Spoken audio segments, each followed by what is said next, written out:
আওয়ামী বাকশালীদের অত্যাচারে বাংলাদেশ নিষ্পেষিত হয়েছিল। শত শত গুম হত্যার মধ্য দিয়ে একটি দানবীয় সরকার বাংলাদেশের মানুষের গাড়ে বসে হাওয়া খেয়েছে। 24শে আগস্টে এসে ছাত্র জনতার গণঅভ্যুত্থানের মাধ্যমে বাংলাদেশে দ্বিতীয়বারের মতো স্বাধীনতা অর্জন করেছে। ঠিক কিনা?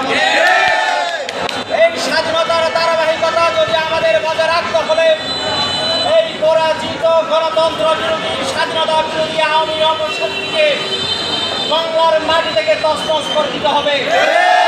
এরা আবার নতুন করে মাথাছাড়া দিয়ে বাংলার মাটিকে এরা রক্তাক্ত করে দিতে চায়। আমরা এদেশের মানুষ আওয়ামী লীগের বিরুদ্ধে ঐক্যবদ্ধ রয়েছে। আওয়ামী লীগের বিরুদ্ধে যে গণজাগরণ সৃষ্টি হয়েছে, এই গণজাগরণের মাধ্যমে আওয়ামী লীগকে ইতিহাসের পাতা থেকে মুছে ফেলতে হবে।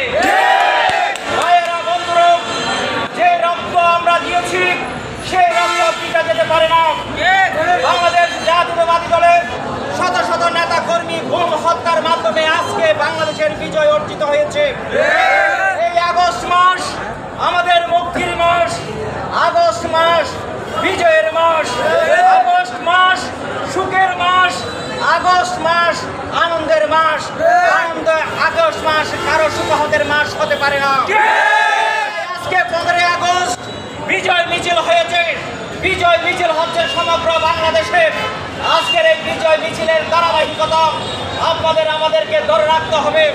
এই ধরে রাখার জন্য আওয়ামী লীগকে বাংলার মাটি থেকে ইতিহাসের পাতা থেকে মুছে ফেলতে হবে। সেজন্য বাংলাদেশের মানুষের যে গণঐক্য সৃষ্টি হয়েছে, এই গণজাগরণ আমাদেরকে ধরে রাখার আহ্বান জানিয়ে আমি আমার বক্তব্য এখানে শেষ করছি। খুদা হাফেজ। বাংলাদেশ জিন্দাবাদ।